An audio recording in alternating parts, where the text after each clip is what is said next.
La chambre origine, c'est la première idée vient de Laurent Delporte. C'est lui qui nous a apporté cette idée en se disant il faut qu'on trouve une solution pour pouvoir inventer une chambre de développement durable. Donc à partir de là, il a vite bien sûr compris qu'il fallait des concepteurs, donc il fallait quelqu'un qui dessine et qui conçoive l'espace de la chambre. Donc il est venu nous voir à ce moment-là et on a trouvé l'idée excellente évidemment, puisque nous sommes architectes, on fait aussi bien les bâtiments que l'architecture d'intérieur, toute la décoration. Et c'est une problématique qu'on rencontre très souvent puisqu'on travaille un peu partout dans le monde et les questions de développement durable sont essentielles puisque l'hôtellerie c'est évidemment des choses qui sont en train de s'installer partout dans les pays en voie de développement et il faut absolument que ces constructions soient à la fois respectueuses de l'environnement et apportent quelque chose localement. Plus on est global dans la démarche, plus on a des chances d'aboutir à des qualités de développement durable importantes.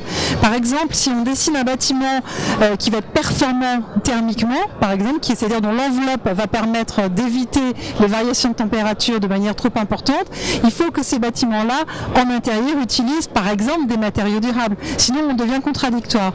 Donc la démarche de conception globale est essentielle pour un bâtiment éco-responsable. Alors on a beaucoup de normes et beaucoup de réglementations qui existent déjà.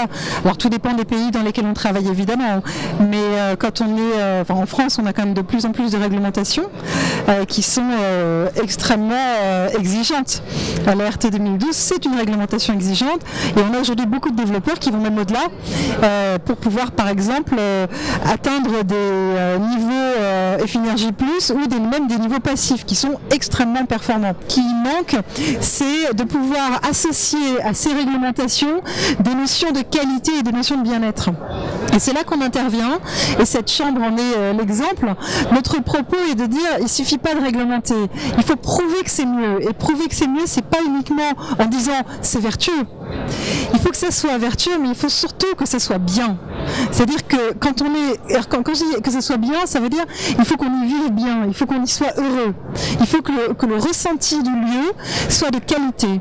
Et nous, en hôtellerie, on a l'ambition de dire, si on veut être développement durable, il faut que l'invité, l'hôte ou l'utilisateur de la chambre ait la conviction que cet environnement éco-responsable lui apporte du bien-être. Et à partir du moment où on est dans cette dynamique-là, on pense que oui, on a gagné la bataille. Je pense que la technologie peut être un piège. C'est-à-dire qu'il ne faut en aucun cas se dire que la solution technologique va quelque part nous légitimer dans une démarche de développement durable. Non.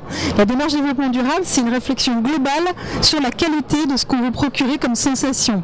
La technologie est un outil qui permet d'aboutir et d'obtenir ces sensations. C'est vraiment comme ça qu'il faut le prendre. De la même manière qu'on utilise un matériau, on va utiliser la technologie. C'est un élément de plus, c'est un paramètre qui va nous aider à donner les sensations.